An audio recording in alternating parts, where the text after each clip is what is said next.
The time is now, Bills Mafia. Brian Dable, Tyrod Taylor coming back to Buffalo. What a storyline it is. Sean McDermott versus Brian Dable. Brandon Beane versus Joe Shane. This offensive line coach. So many people coming from Buffalo to the New York Giants. This is going to be one heck of a game. And we're going to break down all the stats, all the matchups, and how I believe the Buffalo Bills are going to completely dominate this freaking game. But going a little bit into the details here and just taking a look at all the stats and everything that's unfolded during the week with also the Giants and all their injuries and everything that's going on. Tyrod Taylor starting in place of Daniel Jones, as well as the Buffalo Bills injuries. We need to understand exactly what is going to play out. Now, I know a lot of people are talking about Brian Dable understanding the Buffalo Bills offense and how that's going to help their defensive coordinator, Wink Martindale, but not a lot of people are talking about how familiar Brian Dable actually is with Josh Allen. You know, we could say that Sean McDermott probably understands Tyrod Taylor's deficiencies more so than Brian Dable at this point because Sean McDermott was here with Tyrod Taylor. Brian Dable was not. But it also works the opposite way because Brian Dable groomed Josh Allen for 3-4 years, right? And I believe Brian Dable understands Josh Allen's deficiencies. Like Brian Dable is going to know how to put Josh Allen in a position that he ultimately struggles at, right? So that is a little bit of concern heading into this game. And Spears, you nailed it right out of the park, buddy. Josh got better since then. And we're going to talk about something really quick. Josh Allen has gone against Don Wink Martindale, the defensive coordinator for the New York Giants. He went against them against the Ravens when the Bills played the Ravens in the playoffs. And, you know, that was in 2020. And just like Spears is saying here, Josh Allen has progressed since 2020. Josh Allen is clearly a better quarterback than what he was in 2020. But what we need to do is take a look at how successful Josh Allen was against Don Wink Martindale, the defensive coordinator. Just like in previous weeks, we discussed, going back to the Denver Broncos and Josh Allen tearing up Vic Fangio, the defensive coordinator for the Miami Dolphins. I broke it down in a video. I'm like, Josh Allen's going to have another career day against Vic Fangio. You know, so there are defensive tendencies that we can examine and see how well Josh Allen and this offense as a whole does against these defensive tendencies. So, and you also have to compare what teams have done against the Buffalo Bills so far this season. You take a look and couple everything that is going on. You know, the Buffalo Bills have faced a ton of zone coverage this season, right? And you even hear Ken Dorsey talking about why Dalton Kincaid hasn't had the numbers of, say, a Sam Laporta, another rookie that's actually the best rookie tight end right now, or the best tight end period in the NFL right now. So why is that? And Ken Dorsey said it's because of the too high safety shells. It's because of all the zone coverage that teams are calling against the Buffalo Bills. But Don Wink Martindale, the defensive coordinator for the New York Giants, literally calls the most blitz and man coverage of any defensive coordinator in the NFL. And what he does is he schemes things up. Like he blitzes and gets a free shot at the quarterback, right? He has people blocking. He opens up lanes at that line of scrimmage, sends the blitz through that lane to get to Josh Allen or whoever quarterback that he's playing. He forces the ball out quick, hoping that the quarterback will make an error. Well, we can clearly see here, Josh Allen versus Don Wink Martindale in the playoffs. You could see Josh Allen went 23 of 37 for 206 yards, 1 touchdown, no interceptions. Yes, Josh Allen was sacked twice in that game, but kind of what Spears was hitting to too. Josh Allen has progressed. He's a much better quarterback than what he was 3 years ago. And this offensive line, this revamped offensive line, Josh Allen has been sitting so freaking pretty in that pocket so far this season. I mean, last week, not even giving up a sack. It's just huge. It's absolutely huge. So I just wanted to show you that. Josh Allen, 206 for 1 touchdown, no interceptions. Now, we know Josh Allen's better. We know he's a better offensive line. And you also have to understand that the Baltimore Ravens, right? The Giants' defense and offense are some of the worst in the NFL. And you could see here, right? if I could pull up the right tab for you guys, but you guys could see right here, right? The worst offense in the NFL so far this season goes to the New York Giants. They have the lowest amount of yards per game this season. And then you could also take a look at their defense. Right now, defensively, the New York Giants are allowing the fifth or the sixth most yards per game defensively. So offensively, defensively, the New York Giants are absolutely horrible. They are not the Baltimore Ravens defense in 2020 under Don Wink Martindale. And we could see the players that were on that team too.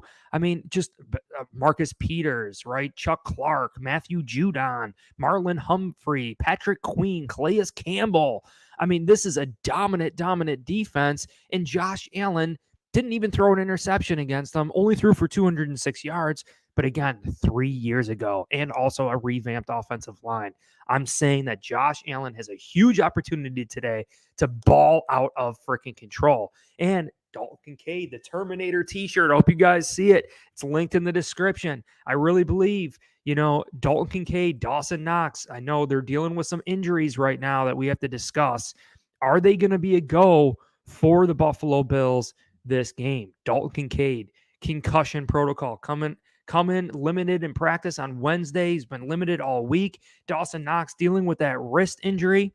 And it's really unfortunate because understanding what we said, Don Wink Martindale calling the most man coverage of any defense in the NFL right now, calling the most blitz of any defense in the NFL right now, knowing that Ken Dorsey even admitted the lack of success for Kincaid so far this season really has a lot to do with how defenses have played us, which is all zone coverage. This game is going to be different. This game is going to open up a lot for Dalton Kincaid. It's going to open up a lot for Dawson Knox if both those guys are going to be a go.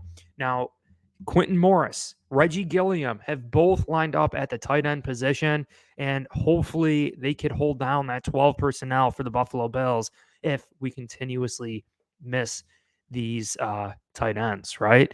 So we're going to get back into the injuries really quick too in a second, but the Buffalo Bills, right? We got to take a look at all the stats for the New York Giants.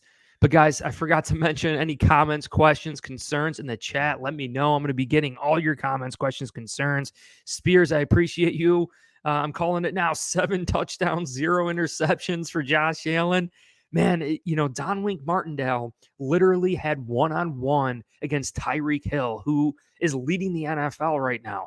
So if Don Wink Martindale has the guts to have a one-on-one matchup, right, to not play zone coverage, right, to not have a safety over the top of a Tyreek Hill, they sure are going to have Stephon Diggs one-on-one on an island on the outside. And Stephon Diggs, are you kidding me? Going against these cornerbacks, it's just going to be huge. But let's just take a look really quick at the New York Giants stats this season. You could see here, I thought it was kind of funny, but Daniel Jones, 844 total passing yards this season. Josh Allen is at 1407. And you could see here the total rushing yards, the rushing leader for the New York Giants is actually Daniel Jones at 197. Saquon Barkley only has 114 yards this season. Yes, he's been dealing with an injury. Matt Breida, too, an ex-Buffalo Bill, 82 yards rushing this season. Not doing much. Each have only 1 rushing touchdown. And you could see, like, Darren Waller, questionable this game. We could just take a look at their depth chart really quick so we could get into the injury report for the New York Giants. Obviously, Tyrod Taylor, the news, coming back to Buffalo. Absolutely huge. We got Megan in the house. Hello, BNC. Hype for tomorrow. Let's go. It's going to be such a great game. A game that the Buffalo Bills can finally get back on track. Yes, I'm slightly concerned a little bit with Brian Daboll understanding Josh Allen so much, but, we understand Tyrod Taylor. Tyrod Taylor clearly has a lot more deficiencies than a Josh Allen. Tyrod Taylor broke the drought. Don't get me wrong. Tyrod Taylor is forever cemented as an OG in Bills Mafia. I think he's right up there with even Kyle Williams, Lorenzo Alexander. I mean, they all played a part in breaking a 17-year playoff drought, which is absolutely unbelievable. But how did we do it? It wasn't by Josh. It wasn't by uh, Tyrod Taylor slanging the ball all around like Josh Allen. It was relying on a defense. It was keeping games close, relying on that Sean McDermott defense and Leslie Frazier. And we somehow managed to break that playoff drought, which is absolutely, absolutely amazing. So, but getting into these injuries here, which is huge news. And I do think, Tyrod Taylor could offer a little bit of a spark to the worst offense in the NFL right now. I mean, obviously, Daniel Jones hasn't done much. Daniel Jones leading the team in actually rushing yards too. So, a lot of people a lot of Giants fans were like, oh man, Tyrod's not an upgrade because of his maneuverability, his mobility. It's not an upgrade because Daniel Jones is just as mobile. Daniel Jones can scramble. And I agree that Daniel Jones, he's fast, right? He can escape from the pocket and do those things. He's pretty quick, but he's not a Tyrod Taylor. Tyrod Taylor can shake and bake. He can juke. He can stiff arm. And that was kind of the problem with Tyrod Taylor, was the durability aspect. Josh Allen is literally everything Tyrod Taylor is not. Tyrod Taylor, a little bit small in stature, a little bit weaker of an arm. He went to the Browns, he went to the San Diego Chargers, and he just really hasn't found success. And I think it's because you have to scheme your entire team. We always speak about the recipe to win. The recipe to win. And I think the recipe changes to win when you have Tyrod Taylor as quarterback. And I'm expecting some changes from Brian Daboll this week, putting their players in the best position to succeed. How often did we hear Brian Daboll talk about that while he was here in Buffalo? And I believe they're going to be doing that with Tyrod Taylor this week. So those are really my concerns. Brian Daboll understanding Josh Allen very, very well, working alongside of him, understanding Josh Allen's potential deficiencies or the things that he struggles at, potentially working with his defensive coordinator, Don Wink Martindale, to get Josh Allen in those situations to force the throws that Josh Allen ultimately isn't comfortable making. And the other thing with Tyrod Taylor, potentially offering an additional spark, an additional mobility at that quarterback position for the New York Giants. But again, the worst offensive line in the NFL right now, the worst offense in the NFL right now, the New York Giants going against an elite pass rush for the Buffalo Bills. Yes, we're without Daquan Jones. Yes, we're without Matt Milano. Yes, we're without Trey White. And a lot of Bills Mafia right now saying we should trade. We got to do something. Brandon Beane, what are you doing? Make a freaking move. And, to me, the most important part right now is the defensive line. It's not necessarily the back end. And the one reason why I believe that is because I trust Sean McDermott's eye for talent at the quarterback position. Ever since Sean McDermott has been in the league, drafting Josh Norman, who we just brought back in the 6th, 7th round, and he turns into a potential future Hall of Famer. And you get Trey White, 27th overall. Right? You find Christian Benford in the 6th, 7th round. You get Dane Jackson, who wasn't even drafted, and you look at even the back end, revamping the careers of Micah Hyde, Jordan Poyer, look at DeMar Hamlin too. All these guys that Sean McDermott has an eye for the DB position. Kaiir Elam specifically said that he couldn't get good footing on that London turf. And that London turf is such trash. It is so upsetting to see that the NFL put our players in that position. It really, really makes me sick. It makes me very, very upset to know that. And I think, having Kaiir Elam, he's not going to have any excuses. There's no excuses this week for Kaiir Elam. So if Kaiir Elam goes out there and he starts getting kind of burned again, Kelvin Ridley kind of tossed him up. Nothing deep, nothing crazy, but he gave up a lot.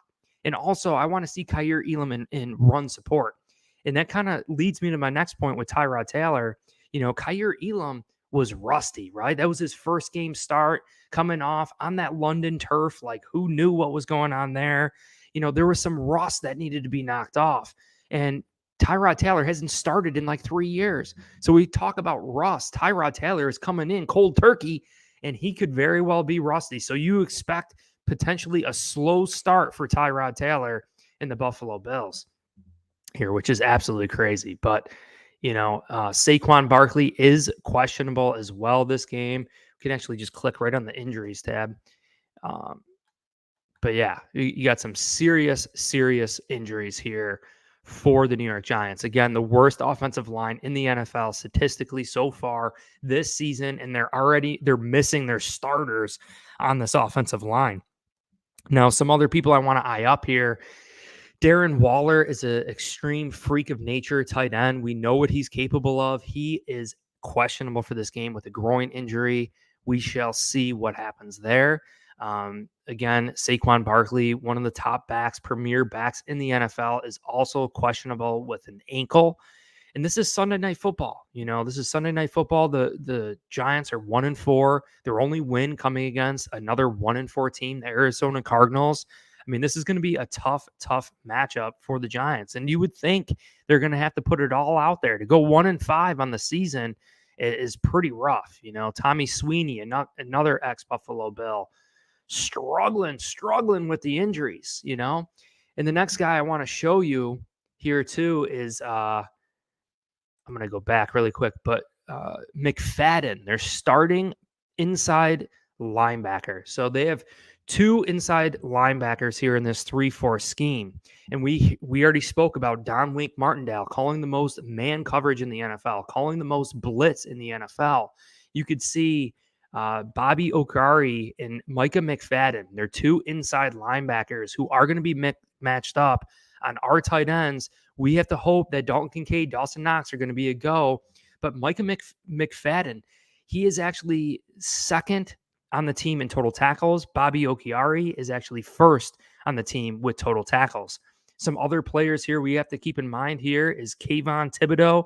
He's up in the NFL right now. We could see the total sacks in the NFL. Ed Oliver, right? We know how Ed Oliver's doing this season.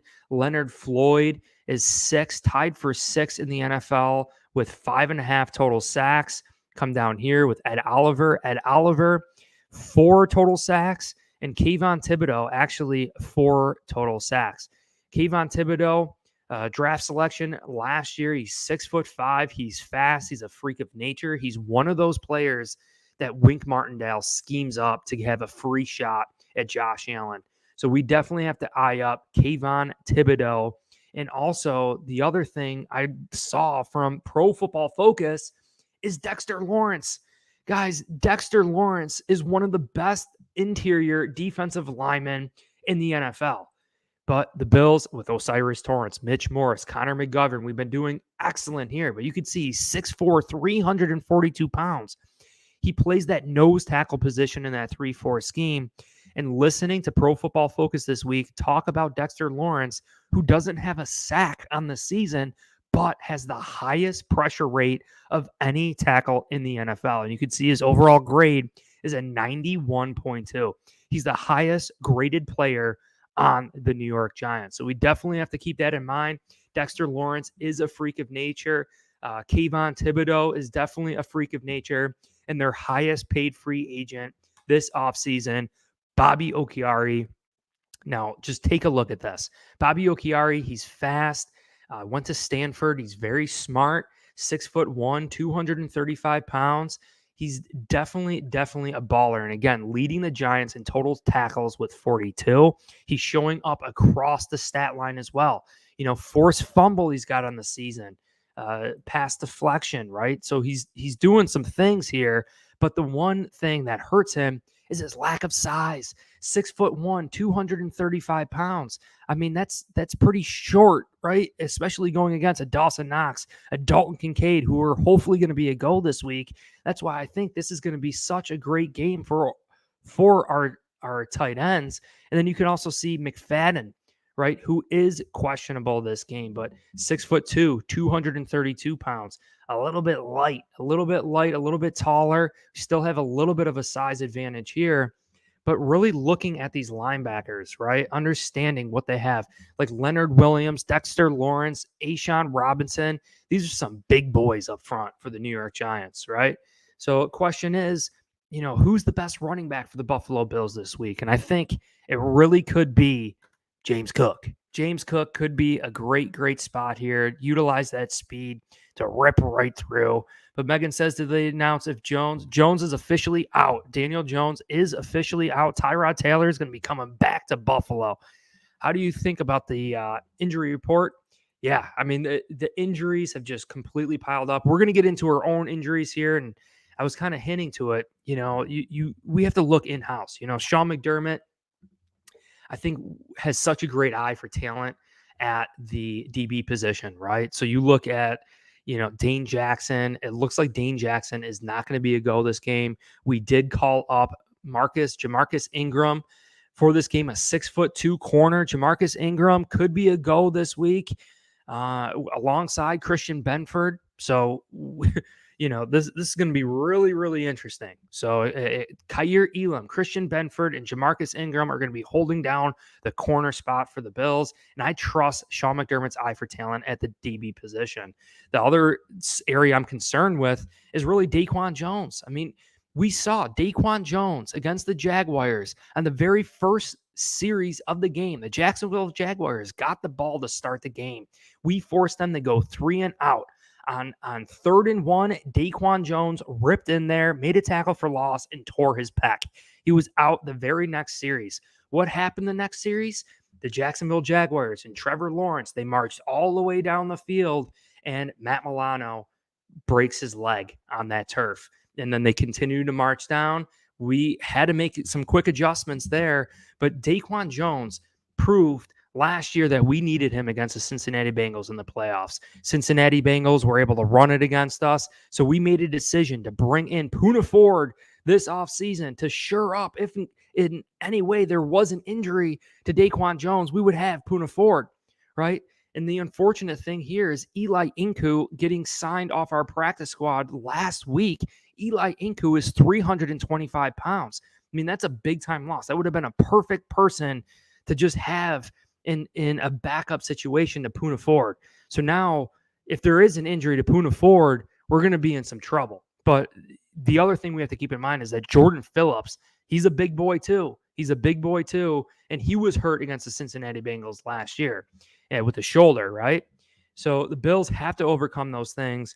A linebacker here and Matt Milano being out, the most important thing to understand here is the players understanding what that position is capable of, what Matt Milano was able to do at that will linebacker spot. So it raises the bar, raises the standard for Dorian Williams, Balin Spector, AJ Klein, Terrell Dotson. And it's going to be crazy to see what shakes out there. And again, we have to trust Sean McDermott. Terrell Bernard getting the start at middle linebacker to start the season without even playing in the preseason just indicates facts are the facts that Sean McDermott knows who the best player is going to be for that position. So whoever's out there to start, and don't be surprised if it is Balin Spector, who knows what happens here. It's going to be so interesting. But guys, comments, questions, concerns, get them in the chat. We're ripping through all the stats tonight, talking about this matchup between Sean McDermott and Brian Daboll. Brian Daboll understanding Josh Allen and this Buffalo Bills offense, and Sean McDermott understanding Brian Daboll. How's it going to work with this game? Absolutely crazy. Absolutely crazy here. Let's see. A good pass rush helps out the secondary because they don't have to cover as long because the defensive line gets the quarterback. This is Carl Thaman. We have Vaughn ramping up his game and Groot is back, so the pass rush will help Kaiir Elam. You took the words right out of my mouth, Carl. And that's another reason why I'm not so much concerned about having another cornerback. A lot of people want to trade for Patrick Surtain and do all these things. Well, we have an elite pass rush. Ed Oliver, Leonard Floyd, Von Miller starting to grind up here, and we're doing some things defensively, which helps our secondary. It really helps our secondary. So, the area I am concerned is the destruction loss that we're losing by not having Matt Milano, and also just the depth piece of having Daquan Jones, Poona Ford there, right? So I do believe, the loss at defensive tackle, the loss at linebacker is worse than losing the Trey White because of our elite pass rush. That has a lot to do with it, Carl. I love that comment from you. Von Miller, that's right. Von Miller is ramping up things. Would they throw Cam Lewis in there? Cam Lewis, he's kind of more of a nickel cornerback and also a safety type hybrid. But I guess if we're in a desperate situation in the game, that is a perfect piece to throw in there. I'm sure Cam Lewis could definitely do it. Stephon Diggs joked this week too. He was like, hey, if they need some snaps out of me, I'd be willing to do it. How crazy would that be? Let me know in the chat. How crazy would that be to see Von Miller actually taking some snaps at cornerback? I think that'd be absolutely wild. That would be absolutely wild. But again, let's just check things out here again. Comments, questions, concerns. Carl already kind of mentioned it here, but Greg Rousseau with the foot is back. Greg Rousseau is back, baby, for Bills Mafia. This is absolutely huge. And we're going to get a clip here of Greg Rousseau practicing this week. You can see this is from on Twitter, but using the pads, the foot looks good. The foot looks good. And we've seen it. It's not just Greg Rousseau. It's AJ Epinesa. It's Ed Oliver. It's Leonard Floyd. I mean, a strip sack fumble recovery from AJ Epinesa. And you're going against the worst offensive line in football, the worst offense period in football. What do you think is going to happen this game? The Bills are going to dominate. Make sure you answer on that poll. Absolutely crazy here. This is crazy. Megan says, I love to see Diggs jump in that corner. How freaking awesome would that be? Spear says, how many interceptions by our defense? That does bring up another good point with Tyrod Taylor. Tyrod Taylor does a good job taking care of the football. He doesn't make many turnovers. The problem with Tyrod Taylor is that he can't see the entire field. He can't make every single throw. So the offense gets a little bit limited, right? So you really have to rely on running the ball, like play action. It's going to be so interesting to see what Brian Daboll schemes up here. Maybe they scheme up some specific just quarterback draws, right? They're looking for a spark. They're looking for a spark offensively. They are looking for that spark. And some other guys we have to keep in mind here is this Buffalo Bills and Donwink Martindale we're talking about. Look at the corners. Look at the corners. Deonte Banks, drafted this year, the 24th overall pick. He's 6'2", 205. He's got the size, right? But he has not been good this season. And they've put him on an island against Tyreek Hill. And Tyreek Hill went off against the Giants here. So that, to me, a rookie against Stephon Diggs, even a rookie going against Gabe Davis, that's a huge advantage for the Buffalo Bills. Trey Hawkins, the third, you could see here, drafted, another rookie, right? Drafted 2023 draft, a 6th-round pick. He's 6'3", 195 pounds. So two rookies on the perimeter of the New York Giants defense going against Gabe Davis, going against Stephon Diggs, who we now know that Donwink Martindale will be putting on an island in man coverage. So, you take a look at their tendencies, right? How Josh Allen does against man coverage, how Josh Allen does against zone. How does Stephon Diggs do against man versus zone, right? And, teams have been playing zone coverage against the Buffalo Bills because that is what has worked. Josh Allen has really been very, very good against man coverage, probably because of all the guys that we have here offensively. Stephon Diggs, we've had the shifty Cole Beasley in the past. We've done well against man coverage. The thing that Josh Allen has actually kind of struggled against is against the blitz, throwing the ball against the blitz. So Josh Allen against the blitz, running it, is setting the NFL on fire. Like, he's breaking records that the NFL has never seen before. Josh Allen is doing things that the quarterback position has never done against the blitz. So when you look at it as a whole, you could say, oh, well, Josh Allen is good against the blitz. But really, if you break it down just a little bit further, Josh Allen actually struggles passing the ball against the blitz, but he is a Hall of Famer at this point running the ball against the blitz. Now, the question is, will Josh Allen run the ball against the New York Giants? We know we want to have the sustainability, the longevity of Josh Allen. Josh Allen really has not been running it so much this season. So we got to see. Yeah, Beasley didn't make it. Yeah, Beasley didn't make it to the Giants. I think he was there and then ended up retiring. I'm almost positive he ended up retiring. Carl says, for linebacker tomorrow, do you see Dorian Williams making the start, or are they going to use AJ Klein, Dotson, Rapp? I love that Rapp. I want to see Dorian getting the playing time as he's a third rounder. Great point. I know. It's you look back in the history of the Buffalo Bills, like we drafted Tremaine Edmonds and we played him right away. We drafted Matt Milano, we played him right away. Like, yes, this is a different team. It's a different time. Like, our team is a lot better now, right? But I agree. Dorian Williams, I think we should be mixing him into the game, especially third and long situations or sure passing downs. I believe Dorian Williams offers some of the best coverage linebacker that we got. It's clear he's a better coverage linebacker than Spector, Dotson, in these things. So, the Taylor Rapp lining up there is a great idea. That big nickel the Buffalo Bills have called a lot so far this season. Maybe we do see that this game too. Try and free some things up.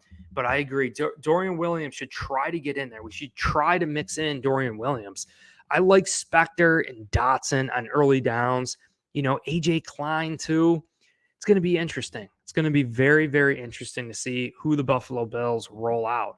And we could see it change up. I mean, we saw it last week. The Bills had Dorian Williams out there after Matt Milano's injury, and then we saw Dorian Williams not playing so hot, and we replaced him with Dotson, right? Same with Kaiir Elam. Like, Kaiir Elam went out there, and he wasn't playing so hot, so then we replaced him with Jamarcus Ingram, and I think that's the right approach. That's the right approach. Like, not every player is going to have their best game. Sometimes you go out and you have a great game. Sometimes you go out and you don't have a good game. And if we have the depth that are equal in talent, if they're kind of slightly there, it's not like one is way, way better than the next. Like a Matt Milano, these are luxury type players that the Bills have. A Matt Milano, a Trey White, a Daquan Jones. These are staples. These are proven foundational pieces for the Buffalo Bills. But, when you have the Kaiir Elams, the Christian Benfords fighting for a roster spot, and the level of play is very slim and close, and then you go out there on Sunday night, and the one guy's not playing as good, you put the other guy out there. Or you rotate.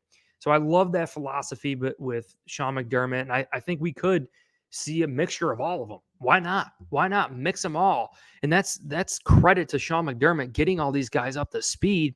We heard it too when we were talking about that Mike, the green dot position, and a lot of players were saying, man, like we can't really tell a difference as to who's calling the plays. There's no real difference as to the verbiage and the alignments and all those things. What it boils down to is game-changing plays, especially at that linebacker position. You're surrounded by talent. The defensive line allows these linebackers to fly around and make plays. That's what a 4-3 scheme allows you to do. You go back to Sean McDermott in Carolina with Luke Kuechly and Shaq Thompson. These great linebackers, they were allowed to fly around, create havoc, lay the hammer, force fumbles, interceptions, all these things. It's about who makes the most impact on that position. The most game-changing plays, the most turnovers. That's what we need out of that linebacker position. Every turnover that we get, we're giving the ball right back to Josh Allen, right? In this high potent passing attack. So I think that's huge. MVP or Super Bowl. Hey, why not both? Why not both? Changes. Says Beasley is playing for the Giants tomorrow. He got elevated from the Giants practice squad. Holy moly. So there you go. He was on their practice squad. That does make sense. So Beasley is going to be going against the Buffalo Bills too. Just add a little bit more drama into this game. Just add a little bit more baggage into the game. Absolutely crazy. I just noticed too the chat on here is not actually working. So I'm going to try and fix that really quick. But guys, get your comments, get your questions, get your concerns in the chat there. I definitely want to hear from you. Let's see what we got. You guys are all awesome too, by the way. I'm going to try and fix this, the Bills have a great opportunity here to get back on track. And, the one thing I am a little bit nervous about is just the storyline of the Buffalo Bills if we happen to not prevail in this game. A lot of Bills Mafia. Wow, it's still happening. I don't know why that's happening. We're just going to leave it like that, guys. But yeah, a lot of Bills Mafia, talking about the Buffalo Bills and Brian Daboll, how horrible the New York Giants are, all the injuries that the New York Giants have. And you think about if the Bills actually don't prevail in this game, what could ultimately happen? So, guys, comments, questions, concerns in the chat. Let's see what we got here. We got Carl Balin Spector entered the 21-day window for being activated off IR. Is he going to be activated for the Giants game? He's called up. Yeah, Balin Spector is called up. He is active this game for the Bills. Yeah, so we got to see. We got to see what's going to occur at that linebacker spot. Again, game-changing plays. We need game-freaking-changing plays at that position. Megan says, oh, man, will Beasley get cheered or booed tomorrow? Ooh, shall see. We shall see. Buffalo Bills versus the New Jersey Bills. I like it. Yes, the media is going to have a field day if we lose to Daboll. Yeah, time to get rid of that. We got to shut them out. And I believe this is going to be a dominant performance by the Buffalo Bills. I'm really thinking a 40-point game for the Bills under Tyrod Taylor and the New York Giants. I don't see them scoring more than 20 points. They're definitely staying under 20 points in this game. So you look at the money line, the Buffalo Bills are favored by 14 points. That's a pretty safe bet, to be honest here. But one thing I do want to show you guys here too, Buffalo Bills overall stats so far this season. Josh Allen really doing some big time things. 73.1% completion percentage. I mean, we could see James Cook at 292 yards last week, finishing the game with negative yardage. Like, this is a great game to get back on track for the Buffalo Bills, especially running the football. The Giants' defensive front is definitely big. Like, they got some big boys up front. Kind of already spoke about Dexter Lawrence, maybe one of the best nose tackles in the NFL. Actually, statistically, has the highest pressure rate of any nose tackle in the NFL, which is impressive for a huge nose tackle. A'Shawn Robinson, right? Another big guy, 6'3", 320 pounds. We'll take a look at Dexter Lawrence again, but Dexter Lawrence, 6'4", 342 pounds. And then you got Leonard Williams, who is 6'5", 302 pounds. So again, like that 3-4 scheme, you want some big boys up front. You want those 3 down defensive linemen to be big, to fill things up, and that's what Wink Martindale does. He schemes things up to allow a free rush to the quarterback. Kayvon Thibodeau getting in there, even Bobby Okiari and Micah McFadden. Like, these guys are going to be sent on blitzes against the Buffalo Bills without a doubt this game. So absolutely crazy. But again, we could see the stats here. New York Giants defense so far, yards per game, the 6th most yards per game by their defense. Offensively, the New York Giants have the lowest total amount of yards per game. And it's just complete opposite of what the Buffalo Bills have done. Like, the stats do not lie. The Buffalo Bills should truly dominate the New York Giants this game. And then you consider the fact that the defensive coordinator calls so much man. They blitz, something that Josh Allen completely excels at. I think that's huge. And we already kind of took a look at the sacks here, but I mean, Bills, look at this. I mean, we're dominating. We're dominating. Daquan Jones, 44 in the NFL, obviously not there anymore, but he had 2.5 sacks. Greg Rousseau, 27th with three sacks. AJ Epinesa with 3 sacks. This is huge. Going against the worst offensive line in the NFL. Like, what do you think is going to happen? And the other point too is Daniel Jones. He's a very smart quarterback. Like, he gets the ball out fairly quick. Tyrod Taylor, That's not necessarily Tyrod Taylor's game. Tyrod Taylor kind of holds on to the ball a little bit longer. So you couple all these things together, I just think it's going to be a freaking sack fest for the Buffalo Bills. You know, the Philadelphia Eagles, I believe, had 14 sacks in a single game. The Bills could very well get 14 sacks this freaking game. Yeah, think about that. Think about the destruction that this defensive line can cause this game. And then obviously Carl mentioned it, but the revamping of Von Miller. Like Von Miller is just going to continue to get a higher and higher snap count. And you got to think maybe the snap count was even lower in London for Von Miller just because of that turf. We know how crappy that turf was, especially after all those injuries. Von Miller's back home. He's back on a familiar turf. He's back in our stadium. So we could actually see a decent jump in Von Miller's snap count this week. And Sean McDermott said it in interviews this week. It's really like that first snap, like that first game back coming off such an hard injury, right? And that is really the first mental hurdle. And once you get over that, everything else is a breeze. And Von Miller's, he's past that. He's past that. So we're definitely going to be seeing a lot more from Von Miller this game. I'm absolutely certain of it. Absolutely certain of it, Bills Mafia. But comments, questions, concerns in the chat. We're going to be getting into some of my preview here, some of my stat predictions. Kind of already mentioned it at the very beginning of this video, but we've seen Josh Allen go against Don Wink Martindale, the defensive coordinator for the New York Giants, when we played Lamar Jackson in the playoffs in 2020.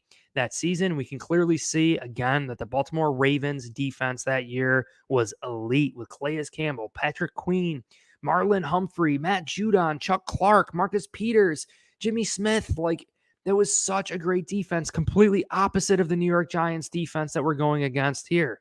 So Don Wink Martindale, yes, he's the same defensive coordinator, but he's got a much weaker talent pool under the New York Giants. Plus, 3 years ago, Josh Allen is a lot better of a quarterback. So we could see Josh Allen passing against Don Wink Martindale for 206 yards and only 1 touchdown. That's why I'm here today to tell you that Josh Allen is going to be throwing for over 300 yards this game.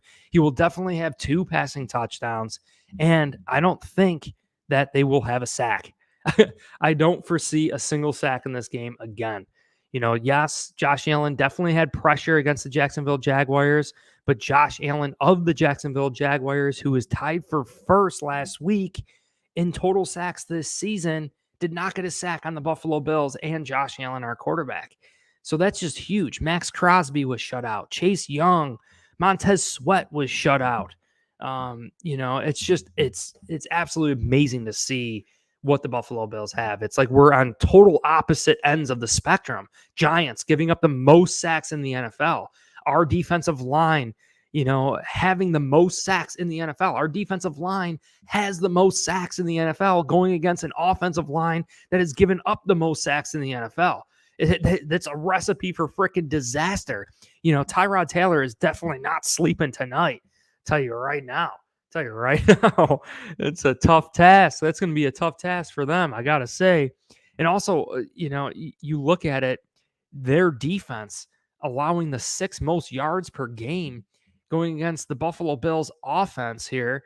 And Josh Allen has been pretty great. He's been pretty freaking great. We could see the stats specifically here in a second. Check it out. Yeah, Megan says the Ravens were scary that year. Exactly. They were so scary. Very, very scary. And, and we always talk about complementing. Like, our offense did not complement our defense last week. Our offense starting slow really ultimately was the reason why we lost. It didn't help our defense. And we see that there's no complementary football with the New York Giants right now. There's no long sustained drives. Like, their defense isn't staying fresh throughout games. They aren't staying fresh throughout the season. And it all adds up towards the end of the year. And it's just going to keep piling up throughout this season. Nelly says, hey, Steven, Nelly, man, I appreciate you joining tonight. Any comments, questions, let me know in the chat. Carl says, how will Tyrod Taylor survive with John Michael Schmitz Matt Peart, and Andrew Thomas all not playing tomorrow. It is a nightmare. And I really think, Brian Daboll did utilize the Wildcat here in Buffalo. We could see like some sort of gimmick type offense for the New York Giants. I don't know if they are that desperate right now, but they very well could scheme up something very, very different this week. And Tyrod Taylor, if you listen to his interviews this week, Tyrod Taylor was specifically asked, like, how different is this offense going to look? And he said, it's not up to him, but he understands like the coaches want to put their players in the best position to succeed. So, I think knowing that Tyrod Taylor is not going to be able to slang the ball arm for arm with Josh Allen, that we understood that here in Buffalo. If we got into a game against Patrick Mahomes, if we got into a game, Joe Burrow wasn't in the league yet, but if we got into a game with a Tom Brady or a high potent passing attack, when we had Tyrod Taylor, we couldn't throw arm to arm.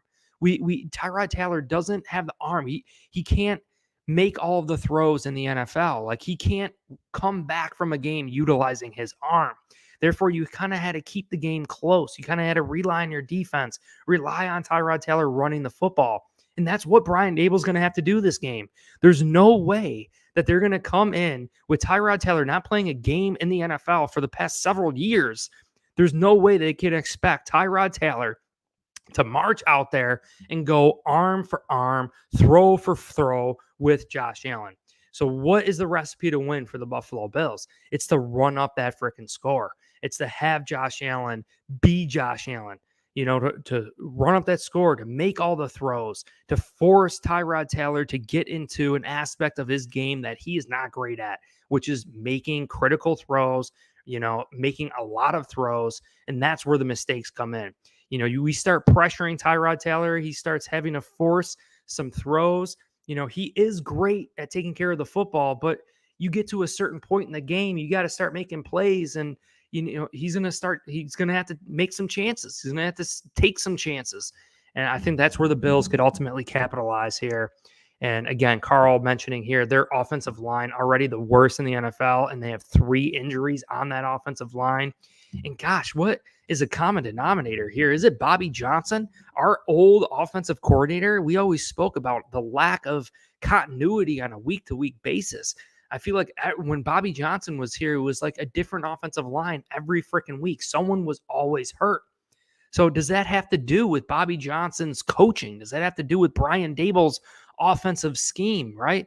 What is going on there? And I think we definitely upgraded our offensive line coach with Aaron Kromer. Aaron Kromer is night and day compared to Brian Daboll, or compared to Bobby Johnson. I think Aaron Kromer is doing a lot better. We've had a solidified offensive line every single week this season, which is huge.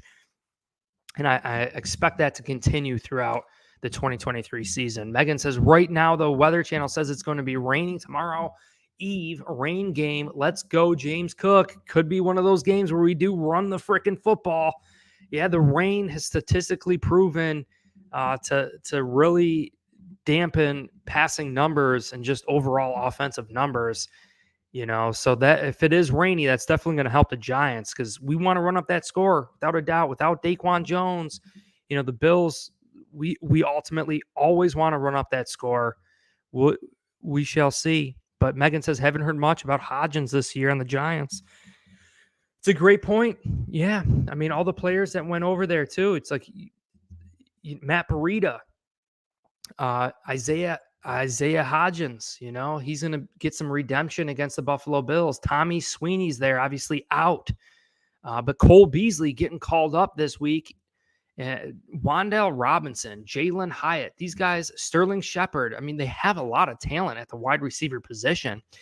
And, you really look back at the New York Giants draft this year. Joe Shane, the assistant to Brandon Beane, ends up selecting Jalen Hyatt, utilizing a high draft pick on Jalen Hyatt, a 3rd round pick, 73rd overall on Jalen Hyatt, after they had quite a bit of talent at the wide receiver position. Maybe it would have been wiser to draft an offensive lineman. Joe Shane, I don't know if he's as good as Brandon Beane. Let me know in the chat if you think Joe Shane is as good as Brandon Beane. I don't know. Beanelicious is pretty great. Michael Hall says 41-3. That could very well be the outcome. That is a very realistic score. Whether you believe that or not, that is a realistic freaking outcome of this game. The Buffalo Bills are going to freaking demolish the New York Giants. Make sure you guys answer on that poll too. Spears, can you imagine a Von pick six? Woo! AJ Epinesa, that pick six was so great. You know, Greg Rousseau, AJ Epinesa, batting the balls at the line of scrimmage, their height. And that's something Tyrod Taylor lacks too. And that's how we exploited Tua. Like Tua's hardly 6 foot. Tyrod Taylor's hardly 6 foot. You got these 6'6", 6'7" guys with their arms up and jumping as high as they can. Good luck.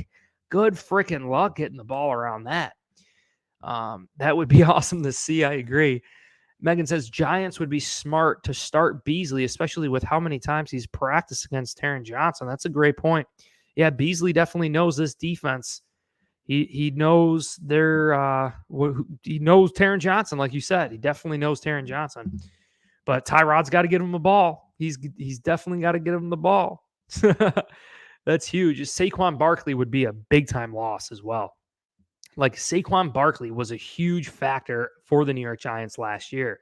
You know, that every down back, you know, first down, second down, third down. Saquon Barkley had a great season last year, and this year he's not existent. I think dealing with a little bit of an injury, dealing with an offensive line that's just had a ton of injuries too. The worst offensive line in the NFL. It's hard to do anything with that. And just it goes to show you the importance of the offensive line.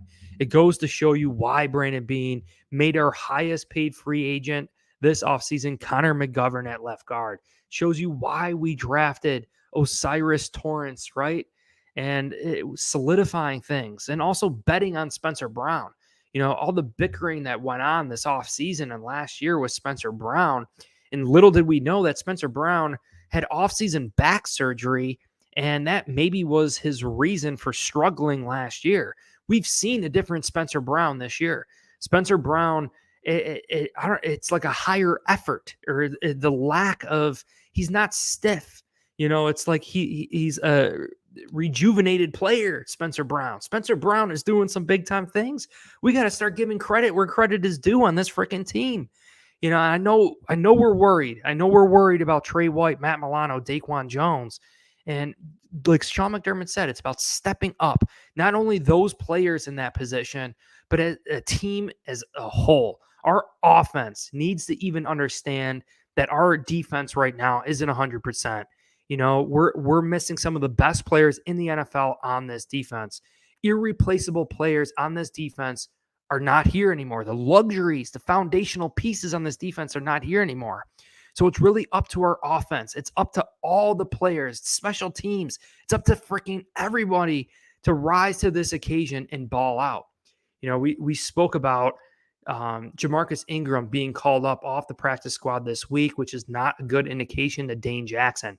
So it could very well be Christian Benford, Kaiir Elam starting this game with Jamarcus Ingram kind of sitting there in the background. If Elam starts to struggle, we could see Ingram come right in and fill in, just like the linebacker spot too. You know, maybe we start the game with a Dorian Williams. You know, we say, hey, look, Dorian Williams, this is your opportunity. Fly around, make plays. But if he starts to struggle, if he starts getting out of position, if the Giants start exploiting him because of his lack of experience, well, guess what? The Bills have Terrell Dotson. We have A.J. Klein, right? We could rotate these guys throughout that position. And A.J. Klein, Tyrell Dotson, I think they're the sure hand. They're the sure hand. Those are the types of players that I'm talking about that could fill in and do a good job. But how many game-changing plays are they going to present for the Buffalo Bills? I really think Dorian Williams offers the most game-changing plays, the potential for game-changing plays, whether it's interceptions, batted balls, forced fumbles, fumble recoveries. Dorian Williams also does a great job knifing in, reading the run. I think that is something that, you know, we were all wondering, like the lack of size of Dorian Williams. Like, how is he going to take on 300-pound offensive linemen? But if this defensive line in a 4-3 scheme under Sean McDermott, if they continue to do their job, you free up just like a running back has to read the offensive line and read those creases and see the holes and hit those holes that the offensive line opens up, the defensive line also opens holes. And that's kind of the premise behind Wink Martindale's defensive scheme too. Like, he opens holes so that he could have a player running freely to the quarterback on a blitz. So Dorian Williams, to me, he reads that offensive and defensive line very well. He sees the hole and gets in there in the backfield and makes a lot of plays. Yes, when a 300-pound offensive lineman gets his hands on him, it's a little bit difficult. But again, the Giants' offensive line is horrible this year, the worst offensive line in football. So this is just a great game, I think, for Dorian Williams to come out. He's been here this whole training camp. He's got 5 games under his belt now, had a little bit of playing experience last week. This could be a game for Dorian Williams, and there was a decision made. Dorian Williams could have been the Mike. He could have competed at that Mike linebacker spot with Dotson, with Terrell Bernard, but Sean McDermott opted to have him back up Matt Milano.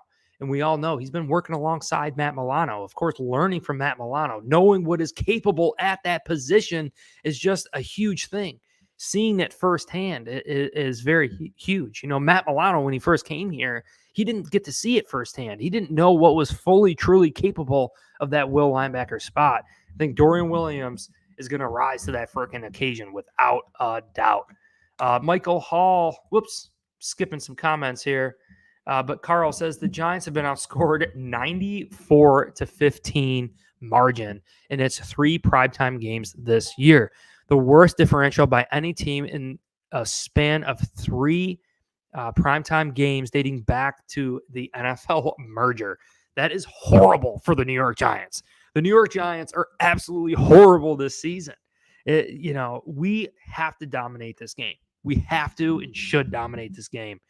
Michael Hall here says, I feel like Elam will be traded.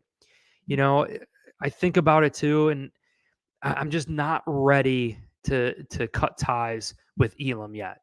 First round pick, really hasn't had a ton of snaps, a ton of opportunities. You hear how hard he works. First player in during the week. He's the last one to leave. Last week in London was his first snap this season. We talk about getting the rust knocked off there.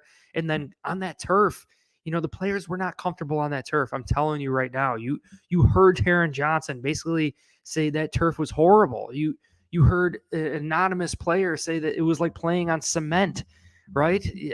We see the injury to Matt Milano. We saw the clip on my channel. I hope you guys saw it, but Matt Milano's foot getting stuck in the turf, his ankle twisting and his leg breaking. It was clearly because of the turf. And so I don't know how comfortable Kaiir Elam was. I give him credit going up to the coaches during that game and openly admitting that he felt like he couldn't get proper footing on that turf. And I know maybe he should have said something a little bit sooner because Calvin Ridley was definitely going off. And I really believe that was more so the reasoning of Jamarcus Ingram getting in there. But we do have to be concerned with Kaiir Elam's excuses, right? We don't want a cornerback making excuses. Like, was it really the turf? Was Kaiir Elam, was he telling the truth? Maybe he just used that as an excuse, right? We don't want that. And Kaiir Elam is not going to have any excuses this game. And it's a great opportunity. They don't have a Calvin Ridley. They got rookie Jalen Hylett, right? They got Sterling Shepard, who's a halfway decent cornerback, but he's not a Calvin Ridley. This is an opportunity for a lot of players on our team to just get back on track, Bills Mafia. This entire game is going to get us back on track. Without a doubt. Let Elam get his reps. He got better last year as he got more reps. And I just want to pull up something really quick too. You're right. We spoke about Matt Milano being a plug and play player ever since he was drafted. And also, like all these players, Trey White was also a plug and play player at 27th overall. We're going to compare the stats really quick. I just want to show you. But the career stat, we're going to take a look at Trey White's first season in Buffalo compared to Kaiir Elam's first season in Buffalo. And I think you guys are going to be awfully freaking surprised right now, to be honest. So we could just take a look. I'm going to switch my screen so you guys can see. But here it is, okay? 2017, Trey White, clearly drafted, first-round pick, 27th overall, starts all 16 games for the Buffalo Bills. How many interceptions did he have? He had 4 interceptions. On a side note, Sauce Gardner only had 2. This year, I don't think he even has 1. Sauce Gardner can't catch the football. But anyways, getting back to this, 2017, just look at the amount of game-changing plays. Started all 16 games, right? Had a ton of snap count. Did some amazing things.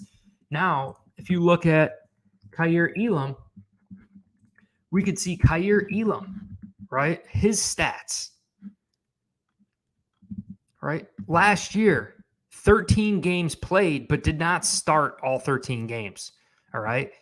So, basically 3 games less, and he had 2 interceptions.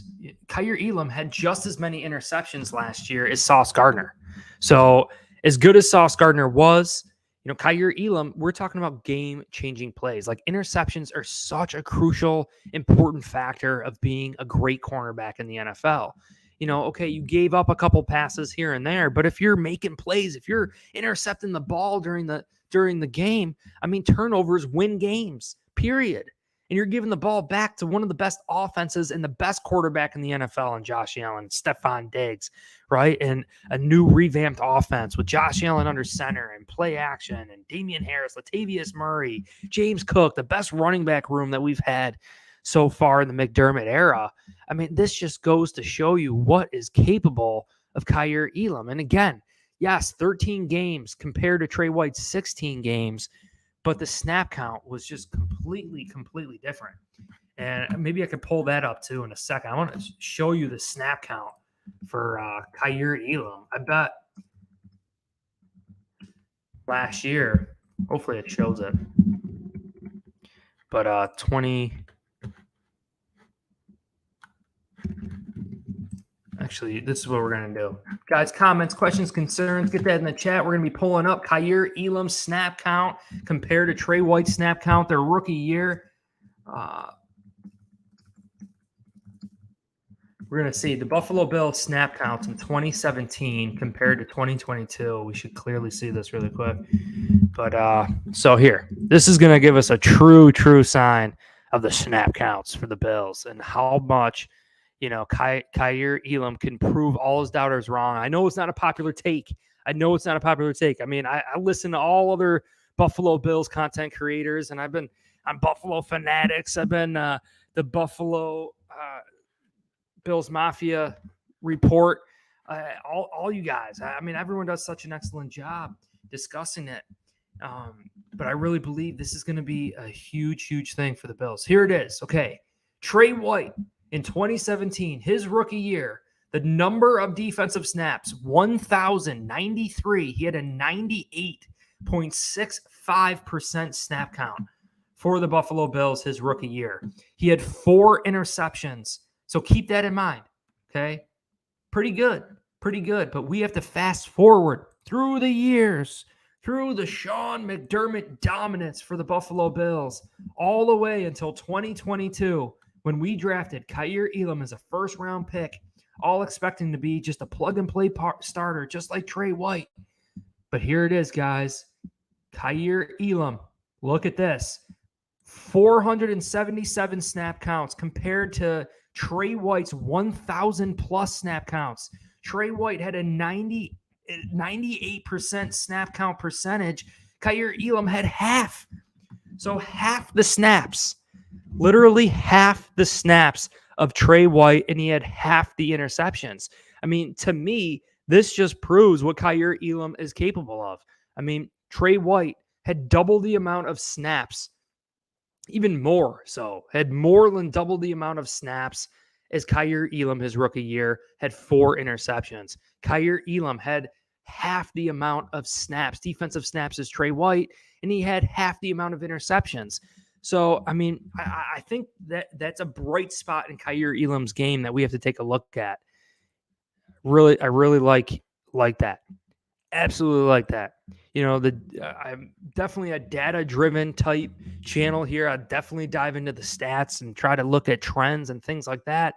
And I saw that last year, and I'm like, dang, Kyer Elam's definitely making plays. Okay, he gives up some stuff here and there, might give up some plays underneath, never really gets beat completely deep. It's not like he's just completely burned or out of the play. I mean, he was second in total tackles last week for the Bills. He's there. He's just I guess we got to expect a little bit more. And I believe Kyer Elam, right? He was drafted 24th overall. I believe Kyer Elam, right? 24th overall. So Milano is going to be in the Hall of Fame. Megan says, I agree.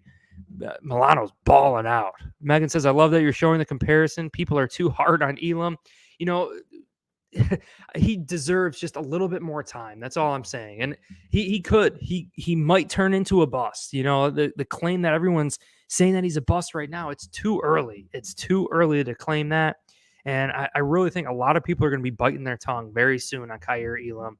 And this is a great game to get back on track, to break the ice. He got the rust knocked off last week in London.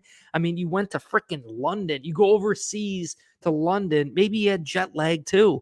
And jet lag is a total individual basis. To group the team together as a whole, to consolidate the team together as a whole and say they were jet lagged or not isn't necessarily fair. Because every player is different. Every coach is different. Maybe this coach had jet lag and the other one didn't. Maybe Gabe Davis had jet lag and James Cook didn't. It's like you really don't know on that individual basis. So I don't know. I think that London game was just a complete utter lie to the national media, to the Buffalo Bills fan base. We just had to flush that game down the toilet. That wasn't us. And the adjustments we had to make during the game due to the injuries too was just freaking insane. Everything that we had to overcome. So Jay Osgood says, if the NFL wants the Bills lose to the Giants storyline, it doesn't take much for the refs to affect the game. Yeah, I mean, last week, 11 penalties for over 100 yards didn't do us any freaking favors. The refs, it seemed like every freaking play there was a penalty on the field. But, you can overcome the refs. I believe the Bills are ultimately good enough to overcome those hurdles during the game. Years past, we kind of it was kind of the bounce of the football. The football bounces funny sometimes during games, and sometimes it bounces your way, sometimes it bounces the other way. And we kind of are good enough. We're a good enough team to overcome the refs. That's what I'm trying to say. We're a good enough team. We have enough talent on this team to overcome the refs. As long as we don't have freaking over 100 yards, yes, the turnovers last week too. We basically won the turnover battle last week, to be honest. It was 2-2, right? They had two fumbles actually, and we had a fumble and an interception. The interception to Stephon Diggs, okay, that's solid. That one stands. But the fumble for the Bills came on the very last play of the game with Stephon Diggs. We needed to score a touchdown with no time remaining, and Stephon Diggs lateraled it, and it was a fumble, and it got chalked up that the turnover battle was tied. But really, the Bills won the turnover battle. You eliminate that fumble, which really didn't matter at all. You eliminate that. The Bills won the turnover battle, but 11 penalties for over 100 yards, we still lost. And it's just tough pill to swallow. And if we didn't have over 100 yards, which is basically giving the Jaguars a free field goal at the bare minimum, or potentially a free touchdown. I mean, we basically marched them all the way down the field and some 100 plus yards. I think it was 109 yards the Bills gave up in penalty yards last week. So if we eliminated that, right? If we didn't put them in position for a free field goal, for free points, the Bills would not have been down by 5 points at that game. They would have been down by 2, which means we wouldn't have been forced to score a touchdown at the end of the game. Stephon Diggs would not have been forced to lateral the ball and try to make a touchdown. We could have won with a field goal. And to consider the Buffalo Bills still had an opportunity to win last week, understanding that everything that unfolded, understanding the Jags were there for 2 weeks. They got to practice on that dirty freaking turf for 2 weeks. The Buffalo Bills go to London, We are jet lagged. We play on this dirty turf that we've never experienced in our freaking lives. We have an injury to Milano the first week without Trey White, right? Daquan Jones goes down. And it was nuts. A lot of other players went down during that game too. Like Kingsley Jonathan got a little banged up. Ed Oliver missed a few snaps. I believe Deion Dawkins might have even gotten banged up at one point last week too. So just absolutely unreal. And I'm telling you, this is the game that the Buffalo Bills will get back on track. You look at Don Wink Martindale, our defensive coordinator, and just how he plays, his tendencies, calling man and blitz. It just does not suit well against Josh Allen and the Buffalo Bills. Now, we did speak about this, that Brian Daboll, right? Brian Daboll understands Josh Allen probably very, very well, probably almost better than anyone so far in the NFL. But we've evolved this offense a little bit with Ken Dorsey. There are some changes there. But again, like we understand Tyrod Taylor's deficiencies. We know probably the throws that he struggles at, that he can't even make all the throws, the parts of the field that he can't necessarily see. We understand Tyrod Taylor because Sean McDermott was right alongside him with Rick Dennison, our old offensive coordinator. Like we know Tyrod Taylor, just like Brian Daboll knows Josh Allen, right? So it's going to be so awesome to see how this freaking thing shakes out. But I really believe it's going to be dominant. The Giants' offensive line is horrible. Their defense is horrible. They're not playing complementary football. Their offense, no sustained drives, just wearing out that defense throughout the game. And huge. Let's go. I'm so pumped up for this game. The Giants allowed 226.6 passing yards per game, and they allow 151.4 rushing yards per game this year. I think the Bills will be over on both of those, and I see James Cook getting 150 all by himself. I love that, Carl. Yeah, I definitely think this could be a very, very big game for James Cook. They do have two fast linebackers, Bobby Okiari and McFadden. They're very speedy, fast linebackers. But, James Cook, he's got to get back on track. He's got to get back on track here. And again, 3-4 defenses, they're not good at penetrating against the run. They don't make a lot of tackles for loss, 3-4 defenses. So therefore they're okay giving up 2 to 3 yard rushes. It's not really what 3-4 defenses do. So I think it is wise for the Bills to continue to run the ball against these 3-4 schemes, to continue to get Josh Allen under center. We spoke about the potential of Dalton Kincaid getting his very first touchdown this week. The Terminator, Dalton Kincaid. I think, the hype has kind of been lost with Dalton Kincaid, and Ken Dorsey said it. It really boils down to how defenses have played us. 2 high safety shells, a crap ton of zone coverage against the Bills so far this season. Whether you look at the Jets, the Commanders, the Raiders, I mean, everyone that we've faced this season, the Jaguars too, called a ton of zone against the Bills. This is the first game that we could potentially get some man coverage. We can get a lot of blitzing against Josh Allen here. So I'm expecting some big games all around. He puts his corners on an island. 2 rookie corners for the New York Giants going against veteran Stephon Diggs and Gabe Davis. That's a huge, huge advantage for the Bills. I mean, everywhere you look, we have advantages. We have advantages on this team. Like there should be no excuses for the Buffalo Bills in this game. The utter dominant performance is about to freaking happen here. Michael Hall says Giants are probably giving up that many passing yards because the games are out of hand. Their opponents are trying to run out the clock once they're ahead. Yeah, exactly. It's like that's going to be a crucial part of this game too. And something the Bills have really struggled at in previous years is kind of when we are up in games, just grinding the clock out towards the end of the game, right? Past what? Other than against the Jaguars, the past few weeks before that, we were able to get our backups in. We had Kyle Allen in the game and stuff. Like we haven't seen that in years past. I think that maybe happened once or twice throughout the entire Sean McDermott era here in Buffalo, and we've seen it 3-4 times this season alone. So it goes to show you how fresh our team ultimately is. Taron Johnson, Micah Hyde even joking after the game on the sidelines with Josh Allen being like, man, like, you going to let us play? Micah Hyde was like, I had to check my jersey for grass stains. He's like, I had to see if I even played. He's like, I feel like we didn't even play defense the entire third quarter. And it was because our offense, the time of possession, the long sustained drives, like, that's what it's all about. That's what it's all about. This is a perfect game for the Buffalo Bills to get back on track. You hear the bickering with Kyer Elam. You hear the bickering that the season's done because Trey White, Matt Milano, Daquan Jones.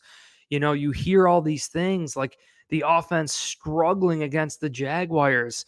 But this is the game. The Bills are going to be firing on all cylinders. We have a better matchup across the board. When you look player to player across the board, we have better matchups.